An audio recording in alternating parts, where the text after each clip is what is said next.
So now the Senate wants a get out of jail free card for corporations because there's always some bullshit. Bernie Sanders and 5 other Democratic senators are rejecting the bipartisan coronavirus relief plan currently under negotiation on Capitol Hill.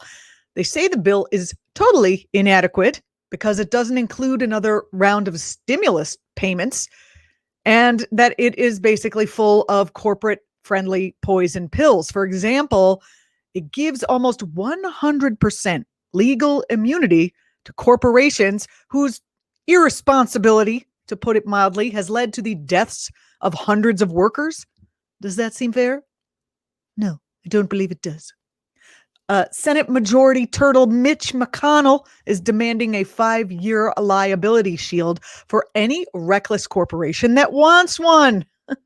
He and his band of merry sociopaths are holding dozens of key federal programs hostage, like unemployment insurance, paid sick and family leave, not to mention the eviction moratorium. Those programs expire at the end of the year. And without some legislative fix, millions of Americans are going to be left in the lurch. The Democrats, they opposed the liability shield for the reckless corporations for quite a long time, but they're basically about to sell us all out for a $300 check to the unemployed. I point out that last spring, every man, woman, and child got a check for hundreds more than that. Not just the unemployed, but everybody. Sanders and the progressives are calling for $1,200 checks to the working class. That's you, by the way. You are in the working class, even if you're unemployed. I doubt the 1%ers are watching me. They're trading stocks or whatever they do. I don't even know. Corporate Dems are basically fixing to do what corporate Dems do and hand over more corporate power to those very corporations who are allowing us to die on the job. And Republicans really want that corporate immunity. The White House has even tried to increase the bribe to $600. $600 and corporations can kill you. Are we good? What's the problem? And here's the hitch. If progressive Democrats do manage to stop this weak bill, and they can't champion a stronger one, the Republicans will blame the Dems for the ending of those programs I just mentioned, and they'll do it all over their right-wing media empire, which is sizable. And then, of course, the corporate Dems will blame the progressive wing everywhere else. That is, unless people are savvy to the intersection of politics and media strategy, which you can help them be by sharing this video and subscribing, because I just explained it right here. I did. And I will explain it to your friends too, so they can be on guard.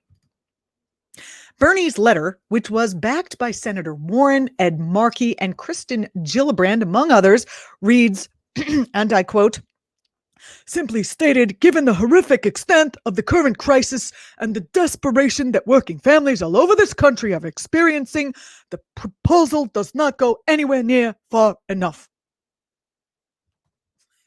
As congressional leaders and the White House continue to negotiate that relief package, Representative Ilhan Omar is calling out the warped priorities that have led other lawmakers to simultaneously pass a bill to appease defense contractors. Her criticism comes after the House of Representatives overwhelmingly approved a $740.5 billion budget for the Pentagon for the fiscal year of 2021. Maybe they know that the Dems like war. Because the last time we had, Omar was one of 37 House Democrats and 0 House Republicans to oppose the annual National Defense Authorization Act, which passed with a veto-proof majority.